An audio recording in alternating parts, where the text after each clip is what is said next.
অসুস্থ অরিজিৎ, গোটা মাস জুড়ে সমস্ত শো বাতিল করলেন গায়ক। কী লিখলেন তিনি?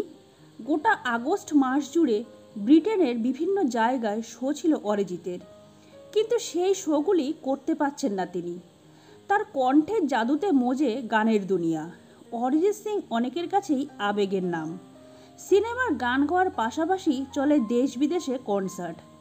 গোটা আগস্ট মাস জুড়ে ব্রিটেনের বিভিন্ন জায়গায় অনুষ্ঠান করার কথা ছিল অরিজিতের, কিন্তু সেই শোগুলি করতে পারছেন না তিনি, কারণ অসুস্থ অরিজিৎ নিজেই জানালেন সে কথা। ক্ষমা চাইলেন শ্রোতাদের কাছে। অরিজিতের শরীর ভালো নেই, তাই বাধ্য হয়েই সবকটি শো পিছিয়ে দিচ্ছেন।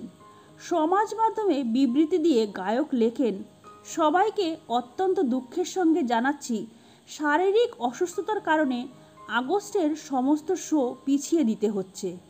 আমি জানি আপনারা সবাই এই শোগুলির জন্য অপেক্ষারত ছিলেন, কিন্তু আমি ক্ষমা চাইছি এর জন্যে। আপনাদের ভালোবাসা এবং সমর্থনই আমার একমাত্র শক্তি। এই থমকে যাওয়া থেকে নতুন এক প্রতিজ্ঞা নিচ্ছি, এরপর আমাদের সাক্ষাৎ স্মরণীয় হবে। অরিজিতের শোগুলি হওয়ার কথা ছিল লন্ডন, বার্মিংহাম, ম্যানচেস্টার ইত্যাদি জায়গায়। আগস্ট মাসের পরিবর্তে এবার শোগুলি হবে সেপ্টেম্বরের 15 থেকে 22 তারিখের মধ্যে। শেষে অরিজিতের সংযোজন।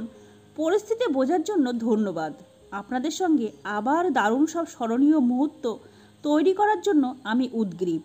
যদিও তার অসুস্থতা ঠিক কী তা প্রকাশ করেননি গায়ক। তো বন্ধুরা, আজকের ভিডিওটা এই পর্যন্ত। পরবর্তী বিনোদনমূলক ভিডিও নিয়ে আমরা খুব তাড়াতাড়ি ফিরে আসবো। ততক্ষণের জন্য সবাই খুব ভালো থাকবেন, সুস্থ থাকবেন। নমস্কার।